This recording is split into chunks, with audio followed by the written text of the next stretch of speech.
சொல்வதெல்லாம் உண்மை.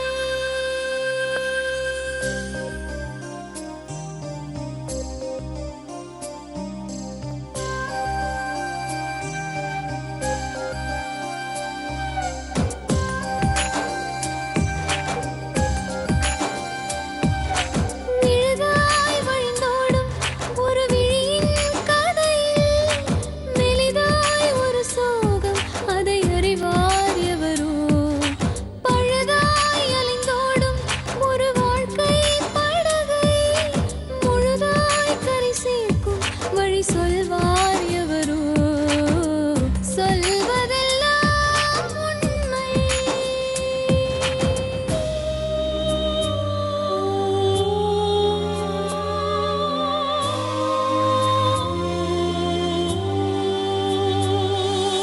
வீட்டில் 4 அறைகளா, தீவு போல் அவை இருப்பதா? பார்க்கும் பார்வையில் குறைகளா, குமுறல்தான் அவர் மொழிகளா? மோதிக் கொண்டது இரு இனம், நீதியை தேடி அலைந்திடும். பாதிப்பென்ன பலனென்ன, பேசினால் தெளிவாகலாம். முரண்களை நீக்கி வரங்களாய் மாற்றலாம், நிலை மாறலாம் துளி அன்பிலே. சொல்வதெல்லாம் உண்மை உண்மை. சொல்வதெல்லாம் உண்மை. வணக்கம். சொல்வதெல்லாம் உண்மை.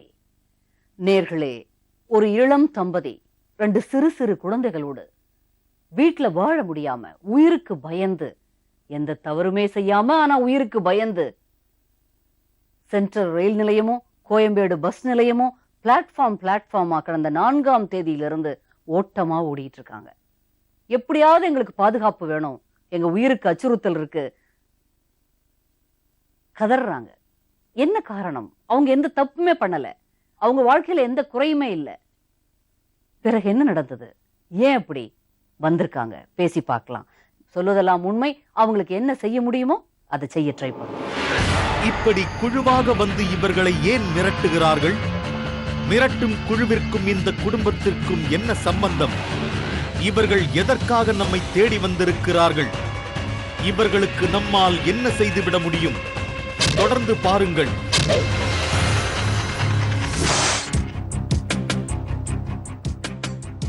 வணக்கம், வாங்க. உங்க பேர் என்னங்க? லூர்துராஜ். நீங்க? லாவண்யா. லாவண்யா, எங்க இருந்து வந்திருக்கீங்க? தென்னார்பேட்டையில இருந்து வந்திருக்கோம் மேடம். 2 பேரும் ஹஸ்பண்ட் ஹஸ்பண்ட் ஒய்ஃப். ஓகே. எத்தனை குழந்தைங்க இருக்காங்க? குழந்தை இருக்கு? 2 பையன். ஒருத்தன் வந்து 2nd ஸ்டாண்டர்ட் படிக்கிறான், இன்னொருத்தன் 2 வயசு ஆக போகுது. அப்படியா? இவ என்ன வேலை பாக்குறீங்க லூர்துராஜ்? பெயிண்ட் வேலை. குடிப்பழக்கம் இருக்கா உங்க ஹஸ்பண்டுக்கு? ஒரு பழக்கம் கிடையாது. ஒரு பழக்கம் இல்ல. தங்கமானவங்க. தங்கமானவங்க. 2 குழந்தைங்க. நீங்க வேலை பாக்குறீங்களா? இல்ல, ஹவுஸ் ஒய்ஃப். ஹவுஸ் ஒய்ஃப் தான். போதுமான வருமானம். என்ன பிரச்சனை? 2 பேரும் ஒன்னா சந்தோஷமா வந்திருக்கீங்க, அப்புறம் என்ன பிரச்சனை? யாரால பிரச்சனை? இது தம்பி சோபா கம்பெனி வச்சிருந்தான் மேடம். யாரோட தம்பி? என்னோட தம்பி. சரி. அவன் வந்து நிறைய கடன் ஆயிடுச்சு போல இருக்கு. கடன் ஆனதுனால என்ன பண்ணிட்டான், அவன் வட்டி கொடுக்க முடியல சொல்லிட்டு அவன் போயிட்டான் எங்கேயோ. அவன் போன அன்னைக்கு நாங்க என்ன பண்ணிட்டோம், சரி அவன் வந்து ரொம்ப அழுது பண்ணாது, ரொம்ப வருத்தப்பட்டு டெய்லி வந்து வீட்டுல வந்து அழுவாங்க. தொழில நஷ்டம் நிறைய பேத்துக்கு வருது. இருந்து சமாளிக்க சொன்னேன். நானே கம்பெனி ஆரம்பிக்கும் போதே என்னோட செயின் கொடுத்துருக்கேன், 3 சவரன் செயின் அவன் வச்சுதான் என்கிட்ட 50,000 பணமும் வாங்கியிருக்கான். எல்லாம் ஹெல்ப் பண்ணி ஒரு பார்ட்னரா போட்டிருந்தாரா? ஃபர்ஸ்ட் போட்டிருந்தாங்க. பார்ட்னர் கிடையாது, கூலிக்கு தான் வேலை செஞ்சாங்க. யாரு? இவங்க. ஓ, பெயிண்டிங் வேலையை விட்டுட்டு அங்க வேலை செஞ்சீங்க. சரி, நல்ல வருமானம் வருது அப்படின்னா நீங்க வேலையை கத்துக்கோங்க, கத்துக்கிட்டு நீங்க தனியா வச்சிட்டீங்கன்னா நல்ல வருமானம். ஒரே தம்பி தான்? ஒரே தம்பி தான். ஆனா செட் ஆகல. இவங்க போனாங்க, எங்களுக்கு சாப்பாட்டு கூட அங்க இருக்கிறவங்களுக்கே தெரியும், தெருவுல உள்ளவங்களுக்கே தெரியும் நான் அங்க போயிட்டு எவ்வளவு கஷ்டப்பட்டேன்ட்டு. ஒரு பால் பாயிட்டு வாங்கினா கூட அம்மாட்ட போய் நிப்பேன், அம்மா எனக்கு பால் வேணும், அம்மா எனக்கு சாப்பாடு ஆக்கணும் அப்படின்னு சொல்லிட்டு. அவன் கூலின்னு வேலை சரியா நடக்கவே இல்லை கம்பெனில. ஒவ்வொன்றுத்துக்கும் நான் அவங்ககிட்ட நின்றுட்டே இருந்தனால எங்களுக்கு செட் ஆகல. ஒரு 8 மாசம் இருந்தோம், அதுக்கப்புறம் வேண்டான்ட்டு விட்டுட்டு திருப்பி பெயிண்ட் வேலைக்கே போயிட்டாங்க. இப்ப திருப்பி பிரிஞ்சு 1 வருஷம் ஆக போகுது வந்து. அதான் அதுக்கப்புறம் அவன் நிறைய, ஆனா எங்களுக்கு இவ்வளவு கடன்றது அப்ப தெரியாது. எங்களுக்கு நாங்க இருக்கிற வரைக்கும் தெரிஞ்சப்போ ஒரு கம்பெனி வைக்கும்போது 2 லட்சம் வாங்கியிருந்தாப்ல இருக்கு. அதுக்கப்புறம் இவங்களுக்கு தெரிஞ்சு ஒரு 2 லட்சம் வாங்கியிருப்பான். சரி பார்த்து அடைச்சுக்கப்பா சொல்லிட்டு நாங்க வெளியே வந்துட்டோம். அதுக்கப்புறம் எவ்வளவு கடன் வாங்கினா என்ன ஏதுன்னு தெரியாது. தம்பி மட்டும்தான்? 2 பேர் தான் அம்மாக்கு? அம்மாக்கு கடனுக்கும் எங்களுக்கு சம்பந்தமே கிடையாது. எவ்வளவு வாங்கல. வாங்குறாங்க என்ன செய்யறாங்க ஒண்ணுமே தெரியாது. நிறைய பிரச்சனை நெருக்கடி பண்றாங்க. ஒரே வீட்டுலதான் அம்மா, இந்த வீடுனா பக்கத்து வீட்டுல தான் நான் இருந்தேன். ஆனா வீடு காலி பண்ண பிறகு சொன்னாங்க ரொம்ப பிரச்சனையா இருக்கலாம், என்னால தாங்கவே முடியலன்னாங்க. சரி காலி பண்ணி போங்கம்மா அப்படி சொன்னா, நான் இப்போதைக்கு பொருளை எடுத்துட்டு நான் 2 நாளைக்கு எங்கேயாவது போய் இருந்துட்டு கம்பெனி வித்தாங்க. அது நான் 2 நாள் கழிச்சு திருப்பி வந்து நான் இங்க செட்டில்மெண்ட் பண்றேன். ஒரு 2 நாளைக்கு நாங்க நாகப்பட்டினம் அது மாதிரி வேளாங்கண்ணி கோயிலுக்கு எங்கேயாவது போனோம், எங்கேயா வெளியே சொன்னாங்க அப்படி சொன்னாங்க. இந்த ராம் கணேசன் ஒருத்தர் இருக்காரு, அம்மாவும் தம்பி வெளியே போயிட்டாலே எங்க வீட்டுல வந்து தேடுவாரு. உங்க அம்மாவும் தம்பி ஓடி போயிட்டாங்க, ஐயோ எவ்வளவு கடை இருக்கு தெரியுமா, 7 லட்சம் ரூபாய் கடை இருக்கு.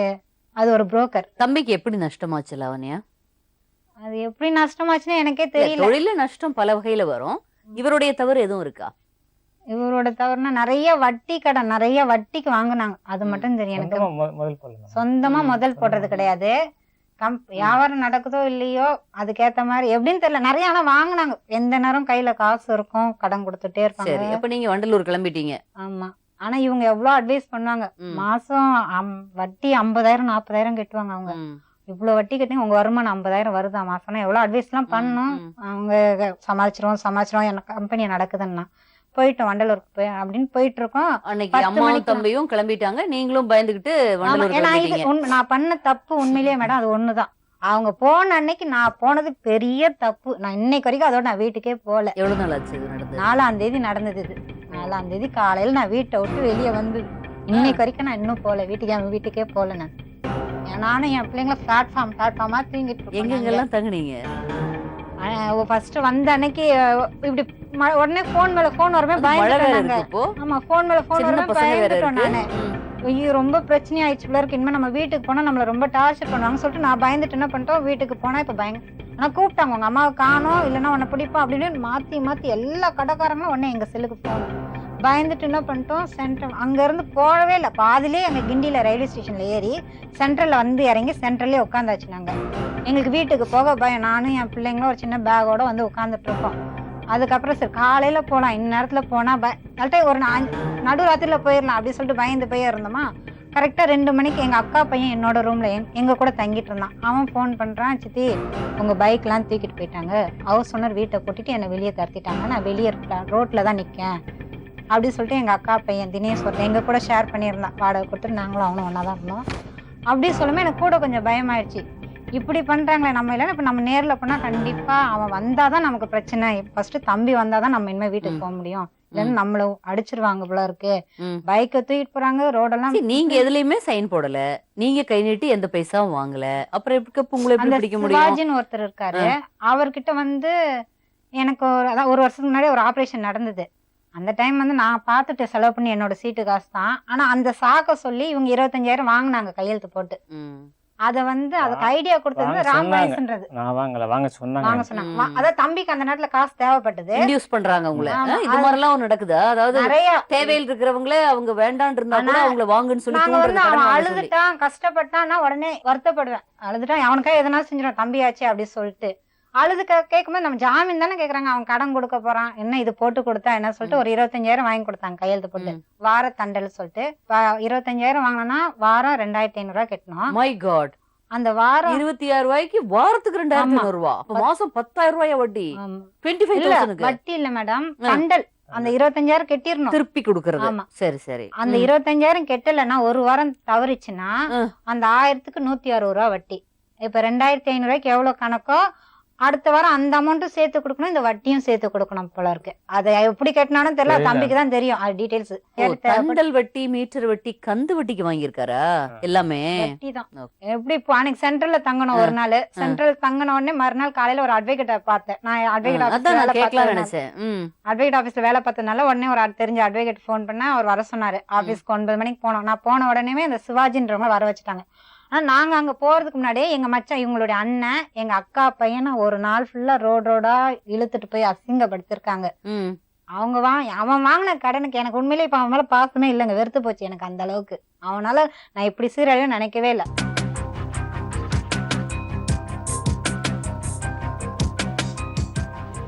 அக்காவும் மச்சானும் இப்படி, அதாவது ஒரு மச்சனை உதயகரமா இருக்கணும், அக்காவும் மச்சானும் இப்படி வந்து தெருவா சுத்துற அளவுக்கு பண்ணிட்டீங்களே, என்னப்பா என்ன நடக்கும்? ஸ்டீல் ப்ராப்பர் கம்பெனி வச்சிருந்தேன் மேடம். சரி. இப்போ சொந்தமாக வந்து வச்சிருந்தோம். ஃபர்ஸ்ட் டைம் போட்டு செய்யறதுக்கு முதல்ல கிடையாது என் கையில்.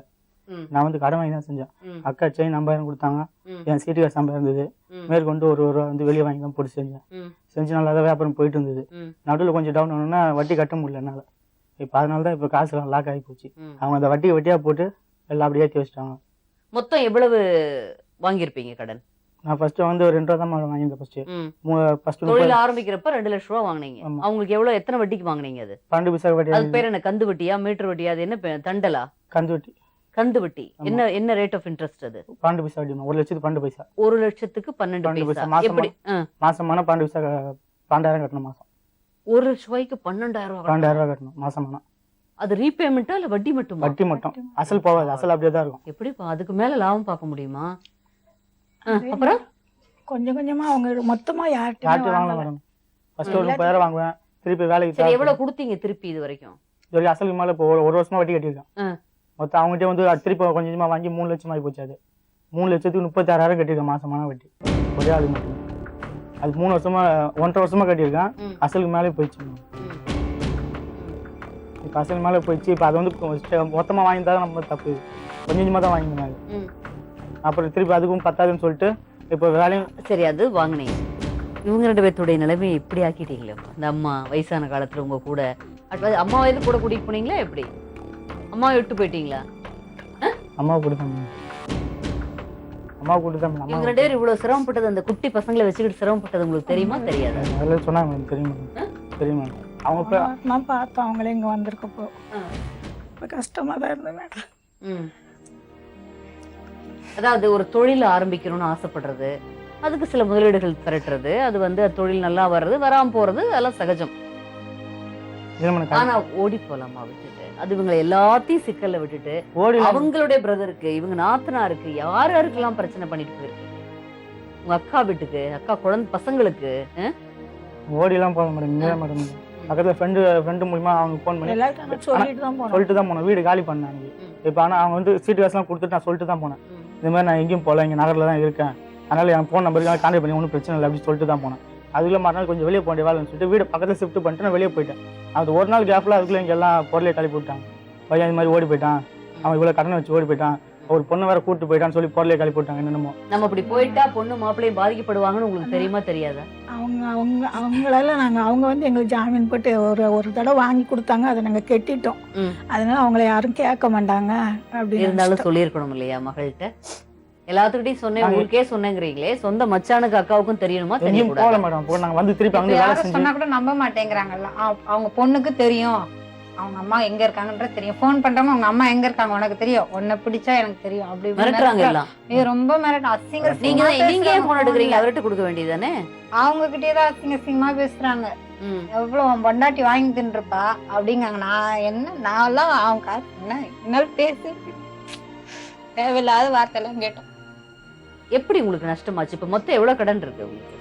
இப்போ கணக்கு பண்ண எப்படியும் 10 லட்சம் ரூபா இருக்கு அவங்க கணக்குக்கு. இது வரைக்கும் எவ்வளவு ரீபே பண்ணிருப்பீங்க?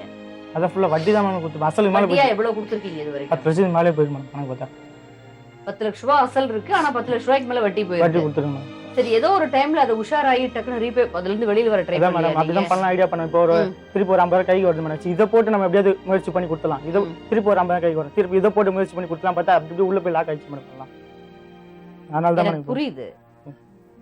ஆனா நீங்க வந்து இவங்க 2 பேர்த்தையும் இதுல மாட்டி விட்டுற கூடாதுங்கறதான் என்னுடைய. அவங்களுக்கு இதுக்கு சம்பந்தமே இல்ல. நீங்களும் சேர்ந்து இதை பண்ணிட கூடாதுல்ல. பெத்த பொண்ணுக்கு கைவிடலாம். அவ மாட்ட மாட்டாங்க. சென்ட்ரல் ஸ்டேஷனோ ஒவ்வொரு இடமா போய் அவங்க நைட்ல தங்குறது கூட இடம் இல்லாம மாறிக்கிட்டே இருந்தப்ப அவங்களுக்கு எப்படி இருந்திருக்கும்? மழையில குழந்தைகளை வச்சுக்கிட்டு அவளுக்கு கௌரவமா வச்சிருப்பாரு அவளை, எந்த ஒரு இதுவும் இல்லாத. என்ன முடிவு இப்போ? இப்படி வந்து அவங்களையும் சேர வந்து விடாம கடன்காரர்கள் துரத்திக்கிட்டே இருந்தாங்கன்னா அதுக்கு என்ன முடிவு? இப்ப அவங்களுக்கு சம்பந்தம் இல்ல மேடம். அவங்க இது பண்ணி விட்டுருங்க மேடம். அவங்களுக்கு எந்த பிரச்சனையும் இல்லைன்னு அவங்கள இது பண்ணி விட்டுருங்க. அவங்க எதுவும் வாங்கல. அவங்களுக்கு எனக்கு ஏதாவது காசு அர்ஜென்ட் தேவைப்படுதுன்னு மேடம், இந்த ராமனிசன் ஒரு புரோக்கர் இருப்பார் மேடம், அவர்கிட்ட தான் சொல்லுவேன் மேடம். அவர் சொன்ன உடனே ஒரு 30,000 தேவைப்படும் அர்ஜென்ட்னா ஒரு 50,000 வாங்கி கொடுத்துருவாரு மேடம். வாங்கி கொடுத்தா அவர் 50,000க்கு 10,000க்கு 200 கமிஷன் எடுத்து 10,000க்கு 200 கமிஷன் எடுத்துப்பாரு. நான் 30,000 50,000 வாங்கி தருவேன், ஏன்னா அவர் கமிஷன் வருதுன்னு சொல்லிட்டு 10,000க்கு 200 எடுத்துட்டு 50,000க்கு 1000 எடுத்துப்பாரு. எடுத்துட்டு இது மாதிரி வாங்கி கொடுத்துருவாரு. வாங்கி கொடுத்தா அதுக்கப்புறம் அக்கா பேர்ல வாங்கி கொடுத்து 25,000 வாங்கி கொடுத்தாரு. அக்கா பேர்ல வாங்கினதான் கட்டி 1.5 வருஷம் ஆகுது. அந்த பேப்பர்ல ஒரு கையெழுத்து போட்டிருந்தாங்க. அந்த பேப்பர் வந்து அவங்ககிட்ட இருக்குது, அந்த ஃபைனான்ஸ் கார்டு இருக்கு. அந்த பேப்பரை கேட்டேன், ஆனா முடிஞ்சுச்சுன்னா கொடுங்க அப்படின்னா, ஏதாவது ஆஃபீஸ்ல இருக்குப்பா, எடுத்து வரணும்ப்பா, லாங்ல இருக்குப்பா, போகணும்ப்பா, வரணுப்பான்னு சொல்லிட்டு இப்படியே தள்ளி விட்டாரு. அவரு விட்டாரு, நானும் அப்படியே அசால்ட்டா நீங்க கட்டல அதேன்னு சொல்றாராமே. இல்ல அவன் சொல்றேன் அப்படிதான் சொல்லிருக்காங்க. அது கட்டி 1.5 வருஷம் ஆகுது மேடம். ஃபர்ஸ்ட் 25,000 வாங்கி அது கட்டி முடிச்சாச்சு. அது முடிச்சதுக்கு அப்புறம் யார் வேணாலும் அவங்க பேர்ல தண்ணி கொடுப்பாங்க, அப்படியெல்லாம் கொடுக்க மாட்டாங்க. அதே மாதிரி முடிச்சதுக்கு அப்புறம் திருப்பி 25,000 வாங்கினேன், வாங்கி அதையும் கட்டி முடிச்சு. அதுல எப்பயோ பழைய கதை மேடம் அது. இப்போ அதுக்காக அவங்களுக்கு பிடிச்சி இது பண்றேன். நான் கூட இப்போ காசு தர மாட்டேன் அப்படின்ட்டு ஓடி போல. இப்போ நான் கம்பெனி நடத்துனா நான் எப்படியோ கொடுத்துருப்பேன். கம்பெனி இப்போ ரன் பண்ண முடியல, எதுவும் போயிடுச்சு. நான் இப்போ வேலை செஞ்சாலும் கொடுத்துறேன், கொஞ்சமா கொடுக்க மாட்டேன்னு சொல்ல, அது கூட விட மாட்டாங்க மேடம். இப்போ நான் இப்படி ஒரு நாள் கேப்ல இவ்வளவு பொருளை கிளப்பிட்டாங்க. பொண்ணை கூட்டு போயிட்டான், 25,000 கூட கூட்டு போயிட்டான். போலீஸ்காரங்க பொண்ணே கூட்டு போயிட்டேன்னு சொல்லிட்டாங்க. லவ் பண்றீங்களா போலீஸ்காரர் பொண்ணு? யாரும் இல்ல மேடம், அப்படி பொருளை கிளப்பி விட்டாங்க. அது எப்படி தானா வரும் ஒரு பொருளி? அதான் மேடம் எப்படின்னு தெரியல மேடம். அது போலீஸ்காரங்க பொண்ணை நான் கூட்டு போயிட்டேன். 50,000 காசு, 25,000 நகை, அதோட கூட்டு போயிட்டேன். எங்க அம்மா கூட கேளுங்க, நான் கூட்டு போனேன்னா இல்ல மேடம். இவங்க அக்காவையும் மாமா நீங்க உஷார் பண்ணிட்டு போயிருக்கலாம், சொல்லிட்டு போயிருக்கலாம், அவங்களுக்கு ஒரு வழி பண்ணிட்டு போயிருக்கலாம். எதுவுமே இல்லாம டஹார்னு விட்டுட்டு போனா பாருங்க, மாமா இருந்து கண்ணீர் விட்டு. அவர் உங்க வீட்டுக்கு மறுமணா வந்து அவர் என்ன உங்களை ட்ரபிள் பண்ணாரு? பிச்சை எடுத்தாலும் எடுப்பனோ தவிர, நான் உழைச்சு கௌரவமா சாப்பிடுவனோ தவிர நான் போய் கடன் வாங்க மாட்டேன் அப்படின்னு அழுகுறாரு. நானும் அந்த மாதிரி ஆளு கிடையாது. இந்த மாதிரி வட்டி கொடுத்தது போதும் நான் வாங்கிட்டாங்க. நானும் வாங்குறாலாம் கிடையாது. அந்த மாதிரி வட்டி ஓவரா போச்சு. வீட்டால ரொம்ப ஓவர் அம்பிஷியஸா இருந்துட்டீங்க. அதாவது எப்படி முன்னுக்கு வந்துடணும் வாழ்க்கையிலே, நீங்க பண்ணது நான் தவறுன்னு சொல்லல. ஆனா என்னைக்கு வந்து நமக்கு வந்து டவுன் ஆகுதோ அப்ப டக்குன்னு உஷாராயிருக்கணும். உஷாராகாம போனதுதான் நீங்க பண்ண தவறு. இப்ப என்ன முடிவுப்பா? இதுக்கு என்ன பண்ணலான் இருக்கீங்க? இப்ப அக்காவுக்கு என்ன ரெமெடி? இப்ப அக்கா பேர்ல வாங்கினதெல்லாம் கொடுத்தாச்சு. கேளுங்கம்மா. என்ன விட மாட்டேங்கிறாங்க. இப்ப என் வீட்டுக்கு போகவே முடியல. இன்னைக்கு கூட நான் போவேனா, இன்னைக்கு நைட் நான் எங்க தங்க போறேனே தெரியல. வீட்டுக்கு போக முடியுமா போக முடியாதானே தெரியல. ஒரு பொருள் எடுத்துட்டு அவ்வளவு பொருள் அங்க போட்டு கேளுங்க, என்ன பண்றதுன்னு கேளுங்க. 2 சின்ன பிள்ளைங்களை நான் எவ்வளவு டீசெண்டா வளர்ப்ப பிளாட்ஃபார்ம்ல படுக்க போட்டு தூங்க வச்சேன். ரோட்ல ஒரு துணியை விரிச்சு அப்படிலாம் தூங்கணும். எப்படி இருக்கும் நினைக்கவே முடியல. என் பிள்ளைங்களை நான் அப்படி படுக்க, எனக்கு இந்த நிலைமை வரும் நினைக்க. தம்பி என்ன பதில் பாங்க அக்காக்கு? இப்ப அதான் மேடம் அவங்க பேர்ல வாங்கினதெல்லாம் முடிச்சாச்சு. அவங்களுக்கு சம்பந்தம் இல்ல. அவங்க என்ன சொல்றாங்கம்மா? முடிச்சாச்சுன்னு சொல்றாரேம்மா. அப்ப என்ன போக விட்டா போதும். என்ன கூட இருக்கலாம், அந்த ஏரியா விட்டு தூரமா கூட போயிரு, எங்களை தனியா வாழ விட்டா போதும். யாரும் என்ன தொல்லை பண்ணாம இருந்தா போதும். நான் யாருக்கும் கடன் வாங்கல.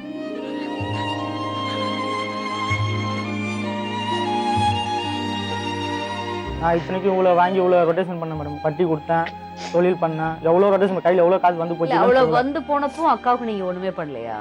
அதுக்கு அப்புறம் தானே மேடம், அதை வட்டி கொடுக்க சரியா போச்சு மேடம். நீங்க காசு எவ்வளவு வரும் மேடம்? வந்தா அப்படி மாசம் பண்ண 30,000, ஒரு ஆளுக்கே 30,000, அப்படி இன்னொருத்தருக்கு 18,000. மாசம் பண்ணா வட்டி வந்து 55,000 கட்டும் மேடம். 2 பேர் சேர்த்து காலைல 6 மணிக்கெல்லாம் வீட்டுக்கு வந்துடுவாங்க மேடம். தூங்கி முடிச்சிட மாட்டேன். வந்துட்டு இப்போ காசு. தமிழ்நாட்டுல அந்த கந்து வட்டி கொடுமை பயங்கரமா இருக்குது. அப்போ அரசாங்கம் சட்டம் போட்டு கம்ப்ளீட் கந்து வட்டியை ஒழிச்சிட்டாங்கன்னு சொன்னது இல்ல. ஸ்பீட் வட்டி எல்லாம் கொடுக்குறாங்க மேடம். ஸ்பீட் வட்டி எல்லாம் வாங்கி கொடுத்துருக்காங்க மேடம். ஒரு நாளைக்கு அதுக்கு ஒரு புரோக்கர். நிறைய பெருசா நடக்குது. இத்தனை பார்ட்டி யாரும் எனக்கு தெரியாது, நேர்ல பார்த்தது மேடம். இத்தனை ஃபைனான்சர் நான் பார்த்ததே இல்லை நேர்ல. இந்த புரோக்கர் மூலியமா தான் எனக்கு உங்களுக்கு தெரியும். அவனுக்கு வேற எந்த தொழிலுமே கிடையாது, இதுதான் அவனுக்கு தொழில். அவர் கல்யாண புரோக்கர். அவரு பணம் நான் ஃப்ரெண்ட்லியா பழகும்போது பணம் கேட்பேன். அவர் ஃபைனான்சர் எல்லாம் பழக்கம் அவருக்கு. பொண்ணு எல்லார்ட்டையும் போயிட்டே வாங்கி கொடுத்துருவாரு மேடம். ஸ்பீட் வட்டி 10,070 ரூபா, 20,140 ரூபா, அது மாதிரி 40,000 வாங்கியிருந்தேன் மேடம்.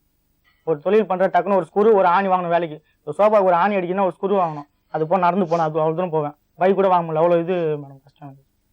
அந்த அளவுக்கு வட்டி கட்டிருக்கேன். அந்த அளவுக்கு காசுலாம் கொடுத்து எழுதி தரீங்களா? எங்க அக்காவுக்கும் என் கடனுக்கும் எந்த சம்பந்தமும் இல்லைன்னு சொல்லி எழுதி தரேன் மேடம். அதான் உண்மை மேடம். எழுதி தரேன் மேடம். எழுதி தரீங்களா? எங்க அக்கா மாமாவுக்கும் எந்த சம்பந்தம் இல்லை. அவங்களுக்கு இந்த கடனுக்கும் எந்த விதமான சம்பந்தம் இல்லைன்னு சொல்லி எழுதி கொடுக்குறீங்களா? எழுதி தரேன் மேடம். இரத்தத்தை உறிஞ்சும் மரக்கனின் கொடுமையை விட கொடுமையானது கந்துவட்டி கொடுமை. கந்துவட்டி கொடுமையை அறவே ஒழித்துவிட வேண்டுமென அரசு பல சட்டங்கள் இயற்றினாலும் அதன் கொடுமை மட்டும் நின்றபாடில்லை. தினமும் நீங்கள் செய்தித்தாள்கள் படிப்பவராக இருந்தாலே கந்துவட்டி கொடுமையின் வீச்சை உங்களால் உணர முடியும். 5 குழந்தைகளுக்கு விஷம் கொடுத்துவிட்டு குடும்பத் தலைவன் தற்கொலை. 3 பெண் குழந்தைகளை கொன்றுவிட்டு தானும் தற்கொலை செய்து கொண்ட அம்மா என தொடரும் செய்திகள் எல்லாம் ஏதோ தனிப்பட்ட காரணங்களுக்காக தற்கொலை செய்து கொண்டவர்கள் குறித்தவை அல்ல. அரசும் இந்த மாதிரியான தற்கொலை குறித்த செய்திகளை அடுத்து கந்துவட்டியை தடுக்க கடுமையான சட்டங்களை கொண்டு வந்து அதை செயல்படுத்தவும் ஆரம்பித்தது.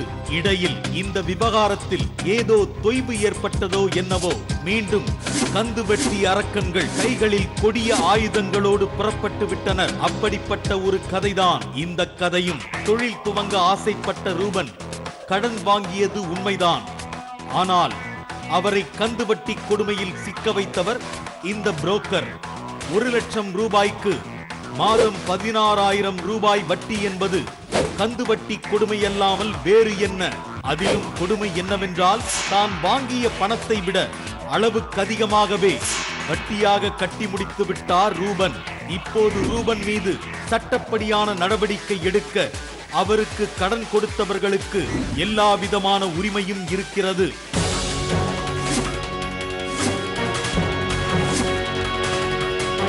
ஆனால் தவறேதும் செய்யாத இந்த அழகான தம்பதிகளை வீட்டை விட்டு விரட்ட எவருக்கும் உரிமை இல்லை என்பதுதான் சொல்வதெல்லாம் உண்மையின் கருத்து. இருக்க வீடில்லாமல் தெரு தெருவாக அலைந்து திரிந்து பிளாட்பாரங்களில் தூங்கி எழுந்த இவர்களது துயரம் சொல்லி மாளாது. துயரத்தோடு இவர்கள் சொல்வதெல்லாம் உண்மையின் கதவுகளை தட்டினார்கள். நாமும் அவர்களை காப்பாற்ற எல்லா விதமான உதவிகளையும் செய்கிறோம். ஆனால் ஒருவேளை சொல்வதெல்லாம் உண்மையின் கதவுகளை தட்டுவதற்கு பதிலாக வேறு எதுவேனும் தவறான முடிவை எடுக்க அவர்கள் துணிந்தால் என்ன நடந்திருக்கும்? அவர்களும் தற்கொலை செய்து கொண்டார்கள் என தலைப்புச் செய்திகளில் இடம் பிடித்திருப்பார்கள்.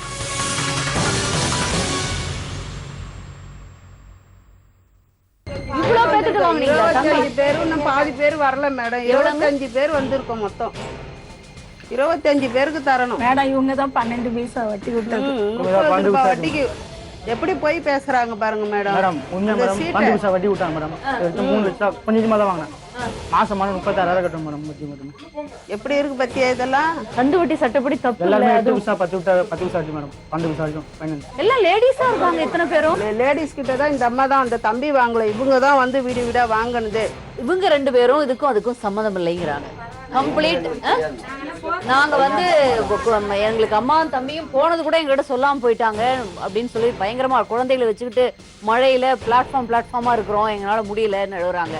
அந்த பையன் வந்து அவங்களுக்கு எங்களுக்கு சம்மந்தம் இல்லைன்னு எழுதி கொடுத்துறேன்னு சொல்றாரு. ஒரு 26,000 ரூபா வாங்கினாங்களாம், அதை கொடுத்துட்டாங்களாம் தம்பி கிட்ட. அவர் யார்கிட்டப்பா கொடுத்தீங்க? சிவாஜின்ற சிவாஜி அவர் ஃபைனான்ஸ் மேடம். ராம் கணேஷ் யாரு? ராம் கணேஷ் வந்து உட்காந்துக்குங்க ராம் கணேஷ்.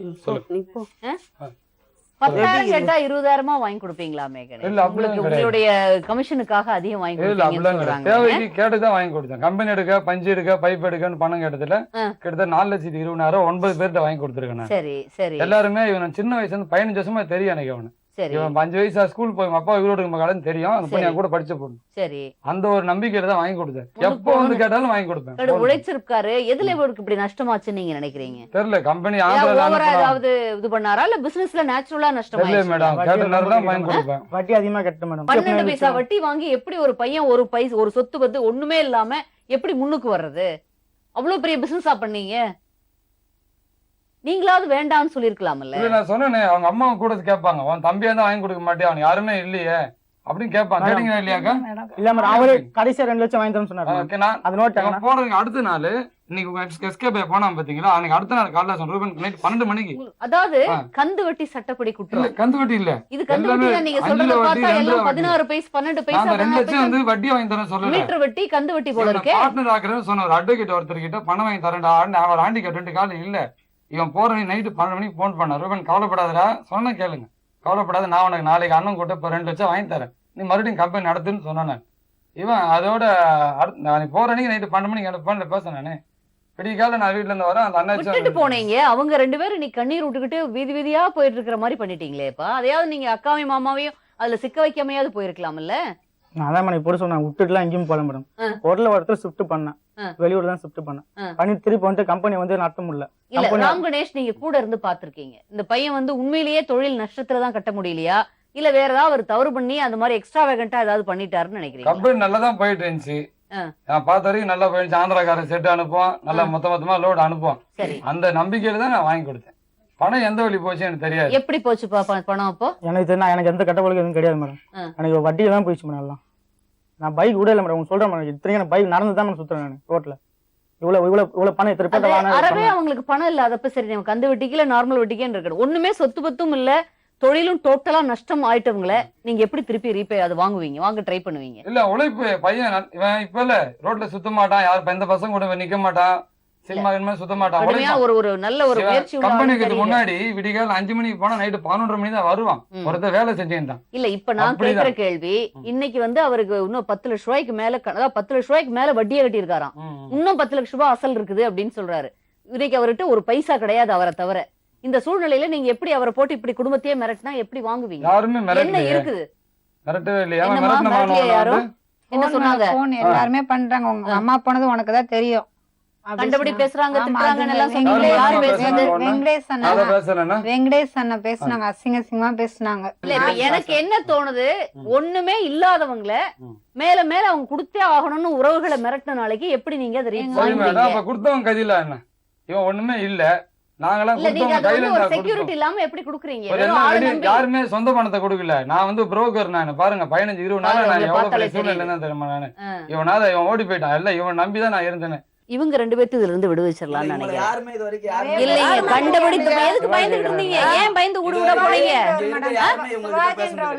ஒருத்தருக்காக ஏன் இப்படி நீங்க இப்படி போடுனீங்க? வாங்கினா கேட்க மாட்டாங்க. சிவாஜி வரலையா? சிவாஜி வரலையா? நேத்து முடியல. அவர் தான் எங்களை ரொம்ப டார்ச்சர் பண்ணது. வீட்டுக்கு வர, அதுவும் இல்லாம பைப்புக்காரங்களா யாரோ ஒரு ரங்கநாதன் இவங்க 2 பேர்த்தையும் விட்டுருங்க. இனிமே யாரும் இவங்க 2 பேர்த்தையும் டிஸ்டர்ப் பண்ண வேண்டாம். அவங்க பாட்டுக்கு அவங்க வீட்டுல போய் அவங்க நிம்மதியா வாழ. சின்ன பசங்களை வச்சுக்கிட்டு கேட்க மாட்டாங்களா மேடம்? எது சொல்லுங்க. இப்ப உங்க அம்மா கடன் வாங்கி இருக்கிறாங்கன்னா உங்க அம்மா எங்க இருக்கிறாங்களான்னு கேட்க மாட்டாங்களா? இல்ல அதுக்கு ஒரேடியா போய் அவங்களை கண்டபடி பாப்பாட்ட பேசுறதே கிடையாது. யாரோ ஒருத்தவங்க மிரட்டுறாங்களா? நாங்க வீட்டுக்கு வரணும் தான் இருந்தோம், அதுக்குள்ளே போன் வருது, எங்க அக்கா பையன் வீட்டுல பைக் எடுத்துட்டு போயிட்டாங்க, ஹவுஸ் ஓனர் பூட்டு போட்டு வீட்டுக்குள்ள வரக்கூடாது சொல்லிட்டு என்னையே வெளியே விட்டாங்க. அவன் ரோட்ல தூங்கிட்டு அன்னைக்கெல்லாம் இருந்துட்டு ஹோட்டல்ல போய் இருந்திருக்கான்.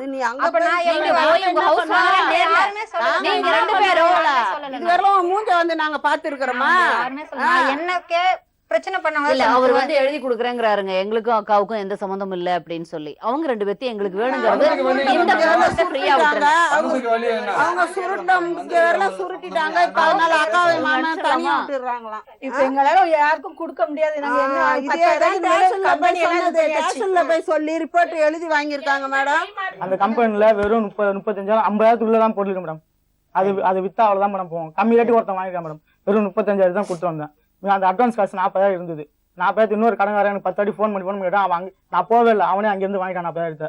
மிச்சம் 35,000 நான் வாங்கிட்டு வந்தேன். 35,000 6,000 வட்டி காசு சீட்டு காசு கொடுத்தேன், 4,000 வட்டி காசு கொடுத்தேன். மிச்சம் 20,000 வச்சு பொருள் எடுத்து போய் அங்கே போட்டேன். என் கையில் 5,000 வந்து 5,000 பஸ்ஸுக்கு 4 வாட்டி, ஃபர்ஸ்ட் வாட்டி வந்தேன், இன்னொரு 6,000 வாங்கினாங்க. இதுக்கு பஸ்ஸுக்கே சரியா போச்சு. இப்போ என் கையில் இருக்குது வெறும் 2,000 மேடம்.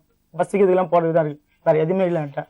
நான் தர மாட்டேன்னு சொல்ல காசை, எப்படின்னா வேலை செஞ்சு தரேன், அவ்வளோதான். என்னால் முடியாது, அதுவும் பண்ண முடியாது. ஏதோ ஒருத்தவங்க 2 பேருக்குன்னா தெரியாம செஞ்சுக்கலாம். இப்ப வந்திருக்கிறது பாதி பேர் தான். நீங்க ஊருல வந்து பாருங்க, இன்னும் 3/4 பேர் இருக்காங்க.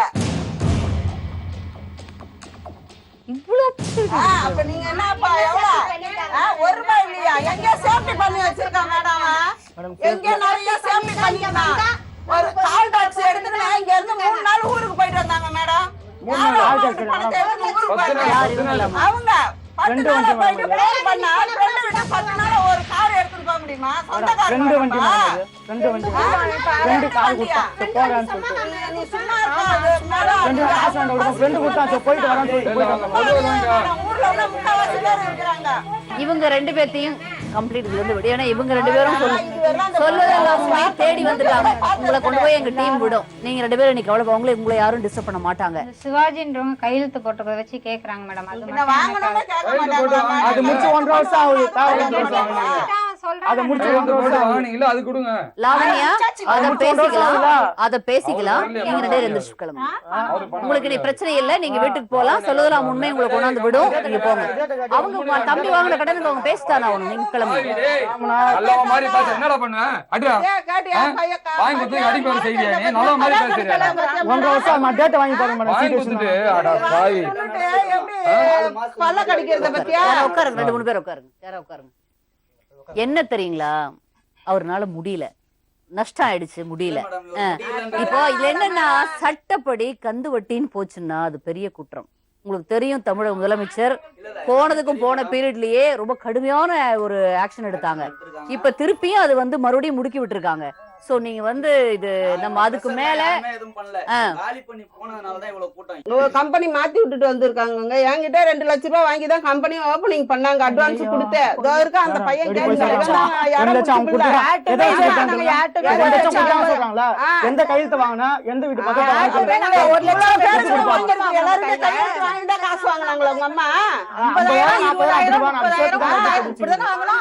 2 லட்சம் அம்மா நீயே நல்லா வருவா, உன் பிள்ளையே நல்லா வருவா. ஒண்ணே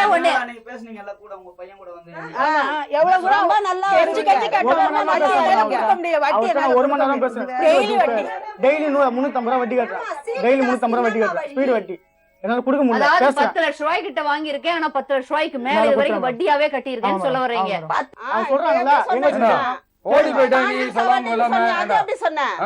ஏதாவது இருந்ததுன்னா உங்களுக்கு இப்போதைக்கு எல்லாத்துக்கும் ஒரு இடம் செட்டில் பண்ணிட்டு ஃப்ரீயா இருந்தா நான் ஏன் இங்க வாங்க போறேன்? அங்கே பேசி முடிச்சிட மாட்டேன் போலீஸ் ஸ்டேஷன்ல. அது கூட எனக்கு காசு இல்லாம தான் இங்க வந்தாங்க. ஒரு நிமிஷம் என்கிட்ட காசு தான் இருந்தா நான் அவங்ககிட்ட அங்கேயே கொடுத்து அங்கேயே போலீஸ் ஸ்டேஷன் முடிச்சிருப்பேன். ஏமாத்துற பையனா தெரியலையேங்க. போலீஸ் ஸ்டேஷன் காசு கூட இல்ல. ஆத்தாலையும் பாத்தீங்கன்னா அப்படிதான் அவங்க அப்படி ஒரு நடிப்பு. சிவாஜி ஒண்ணு பண்ணலாம் தம்பி, கண்டிப்பா இல்லையா? இல்ல எனக்கு சுத்தமா அப்ப நான் அவங்களை போலீஸ் கம்ப்ளைண்ட் தான் கொடுக்க சொல்லணும். அம்மா இதுல ஒண்ணும் பண்ண முடியாது, போலீஸ் கம்ப்ளைண்ட் தான் கொடுக்கணும். காலையில 6 மணிக்கு வீட்டுக்கு வந்துறாங்க மேடம். வந்து கடன் கேட்கறதுக்கு நான் 2 மாசமா சொல்லிட்டேன். வியாபாரம் சுத்தமா இல்ல. 10 மணிக்கு தான் வீட்டுக்கே வருவோம். நான் வருவேன். காலையில போய் 6 மணிக்கு வீட்டுக்கு வந்துறாங்க. எல்லாம் ரைட். நீங்க எதுக்கு பையன் சின்ன பையன் 22 வயசுங்கிறது சின்ன பையன், இப்பதான் படிப்பே முடிக்கக்கூடிய. நீங்க ஒரு வார்த்தையில நீங்க வந்து வேண்டாம்பா போகுது நீங்க அம்மா அப்படியா? அதுக்கு நீங்க ஏன் வாங்கி கொடுத்தீங்க எல்லாத்துக்கிட்டையும்? தொழில் செய்ய போறேன் இந்த நிலைமைக்கு நான் கூட அதை வச்சு எதுவும் நான் குடிக்கவோ இல்ல எதுவும் உதவி செலவு பண்ணல மேடம். ஒழுங்கா வேலைக்கு போயிருந்தீங்கன்னா சம்பாதிச்சிருக்கலாமே. இப்ப வந்து பேசல ஒரு பொம்பளை இருந்துச்சுல, அவங்களுக்கு வந்து 36,000 கட்டணும். 36,000 வட்டி மாசம் 36,000 கட்டணும். அவங்க வந்து நாளைக்கு தான் வட்டி டேட்டு. நாளைக்கு டேட்டுக்கு இன்னைக்கு வந்து வீட்டாண்ட வந்து எங்கடா இருக்க அப்படின்னு கத்த ஆரம்பிச்சோம். நீங்க போங்க நாளைக்கு காசு வரணும். அதே மாதிரி கொடுத்தனா இல்லையா மட்டும் கேளுங்க. 36,000 எண்ணி வாங்கும். அது ஒரு வாரம் அந்த ஒரு வாரம் மிஸ் ஆகி 3 லட்சம் ரூபாய்க்கு 36,000 வட்டியா? 36,000 கேட்கிறேன். அந்த ஒரு மாசம் என்னைக்கு அதுவும் இதெல்லாம் வட்டி. அப்ப என்னைக்கு அசல் கட்டுறது? அதான் மேடம். அதான் இப்படி போய் கண்மூடித்தனமா அப்படியே கட்டிடுறேன் நாங்க. எப்படியோ கடவுளே, யாருமே இந்த கந்து வட்டி பக்கம் தயவு செஞ்சு போயிடாதீங்க. இது வந்து நினைச்சா எனக்கே அலாமிங்கா இருக்கு. 1 லட்சம் ரூபாய்க்கு 12,000 ரூபாய் வட்டி, 16,000 ரூபாய் வட்டி கட்டி அப்ப என்னைக்கு தான் வந்து நம்ம அசல கட்டுறது? குடும்பம் எப்படி மேல வரும்? எப்படி ஒரு பிசினஸ் மேல வரும்? அதை விட ரொம்ப பிரமாதமா பிசினஸ் பண்ணா மட்டும்தான் பண்ண முடியும். இது வந்து பாக்குறவ தமிழ்நாட்டுல இதை பார்த்துட்டு இருக்கிறவங்க எல்லாத்துக்கும் ஒரு எச்சரிக்கை. வரவுக்கு மீறி செலவோ இல்ல தகுதிக்கு மீறின ஆடம்பரங்களோ இல்ல பெரிய ஒரு குறிக்கோள் லட்சியம் கூட ஆசைகள் கூட தகுதிக்கு மீறி இருந்ததுன்னா இந்த மாதிரி நிலைமைதான் வரும். இன்னைக்கு ரூபன் வந்து நல்ல பையன், 22 வயசுல நல்லா உழைச்சு நல்ல அருமையா மேல வரக்கூடிய பையன், மேல வரணும்னு துடிச்சுக்கிட்டு இருந்த பையனுடைய நிலை இன்னைக்கு கிட்டத்தட்ட ஜெயிலுக்கு போற மாதிரியான நிலைமையில இருக்கு. ரொம்ப வருத்தமா தான் இருக்கான. நம்மளால எதுவும் செய்ய முடியாது. அத்தனை பேர்த்துக்கு கிட்டத்தட்ட ஒரு 30-40 பேர்த்துக்கு அவர் பதில் சொல்ல வேண்டிய நிலைமையில இந்த தாயும் மகனும் இருக்காங்க. இந்த தாயாவது வேண்டாம்பான்னு சொல்லியிருக்கணும். அவங்களும் அதை வந்து பையன் சொன்னதுல தாய்க்கே உரிய ஒரு பாசத்துல ஏமாந்துருக்காங்க. கூட சேர்ந்து இன்னைக்கு அவங்களும் கஷ்டப்பட்டுக்கிட்டு இருக்காங்க. ஆனா அசலுக்கு மேல இந்த ஒரு பொம்பு பேசி 36,000 அது ஒரு அசலுக்கு மேல நீங்க வட்டி கட்டிங்கிறத நானும் ஏத்துக்கிறேன். 10 லட்சம் ரூபாய்க்கு மேல நீங்க வட்டியே கட்டியிருக்கீங்க. ஆனா இன்னும் அசல் அப்படியே இருக்கு. படு மோசமான ஒரு சூழ்நிலை. இது வந்து காவல்துறை கிட்ட ஒப்படைச்சிடலாம். அவங்க அதுக்கு மேல் நடவடிக்கைகளை காவல்துறை எடுக்கும். நாம செய்யறதுக்கு ஒண்ணு இல்ல. இனிமேல் ஆனா இந்த நிகழ்ச்சியை பார்த்த பிறகு யாரும் தயவு செய்து இந்த கந்து வட்டி, மீட்டர் வட்டி, ஸ்பீடு வட்டி, தண்டல் இதுக்கு போகாதீங்க. உங்களுடைய வரவுக்கும் அந்த வட்டிக்கும் மேல கட்ட முடியுங்கிற நம்பிக்கை இருக்கிற பட்சத்துல மட்டுமே, நிதர்சனமான வருமானம் இருக்கிறப்ப மட்டுமே போங்க. அது இல்லாம நீங்களா ஒரு கனவுல ஒரு கணக்கு போட்டு ஒரு கோட்டையை கட்டிட்டு இந்த மாதிரி ஒரு சிக்கல்ல சிக்கிக்காதீங்க. அநியாயமா ஒரு அருமையான பையன், நல்லா உழைக்கக்கூடிய ஒரு நல்ல உழைப்பாளி இவ்வளவு சின்ன வயசுல ஜெயிலுக்கு போகக்கூடிய நிலைமையில காவல்துறையிட்ட ஒப்படைக்க வேண்டிய நிலைமையில இருக்கிறது நினைச்சா உண்மையிலேயே மனசு ரொம்ப வருத்தமா இருக்கு. மனசு பதறுது. நம்மளால ஒன்றும் பண்ண முடியல. இந்த எச்சரிக்கையோட இனிமேலும் தமிழ்நாட்டில் இந்த மாதிரி நடக்காது, எல்லாம் விழிப்புணர்வோட செயல்பட வேண்டும் என்கிற பெரிய ஆசையோட செயல்படுவீர்கள் என்ற நம்பிக்கையோட உங்களிடமிருந்து விடைபெறுகிறேன். இன்று மீண்டும் நாளை சந்திப்போம். நன்றி, வணக்கம். சொல்வதெல்லாம்